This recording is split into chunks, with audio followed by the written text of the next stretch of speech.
एक शांत गांव जो ऊंचे बांस के जंगलों के बीच बसा था, में एक युवा धनुर्धर काय रहता था।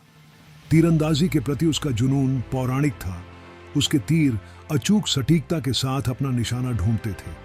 फिर भी एक ऐसा लक्ष्य था जिसे वह कभी नहीं हिट कर सकता था।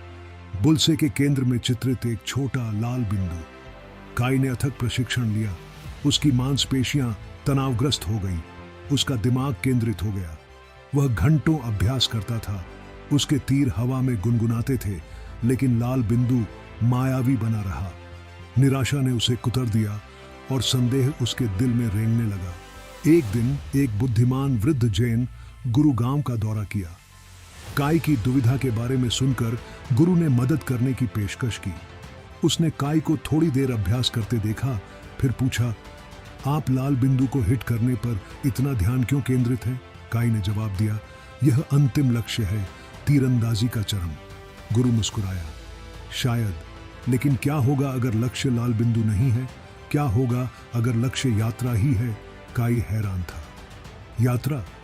हाँ, गुरु ने जवाब दिया। अपने कौशल को निखारने की यात्रा, अपने मन और शरीर में महारत हासिल करने की। लाल बिंदु केवल एक प्रतीक है, एक गंतव्य है, लेकिन यह उस मार्ग का है जो आप इसे तक पहुंचने के लिए लेते हैं, जो वास्तव में मायने रखता है। गुरु ने फिर काय को एक साधारण लकड़ी का धनुष और एक एकल तीर दिया। इस तीर को लक्ष्य पर मारो, लेकिन लाल बिंदु को हिट करने पर ध्यान केंद्रित मत करो। इसके बजाय तीर की यात्रा पर ध्यान केंद्रित करें। रिलीज, उड़ान, ध्वनि। काय हिचकिचाया, लेकिन उसने गुरु के निर्देशों का पालन किया।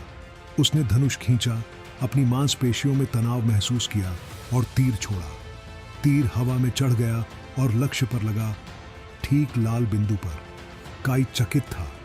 उसने लाल बिंदु का लक्ष्य नहीं लिया था, फिर भी उसने उसे मारा था। गुरु मुस्कुराया, यात्रा ही गंतव्य है। जब आप प्रक्रिया पर ध्यान केंद्रित करते हैं तो परिणाम अपने आप हो जाता है। काय समझ गया, लाल बिंदु अब मायावी लक्ष्य नहीं था, यह केवल उसकी यात्रा का एक उपोत्पाद था। तीरंदाजी की प्रक्रिया, तकनीक, श्वास, मानसिकता पर ध्यान केंद्रित करके उसने अपना वास्तविक लक्ष्य हासिल कर लिया था, महारत।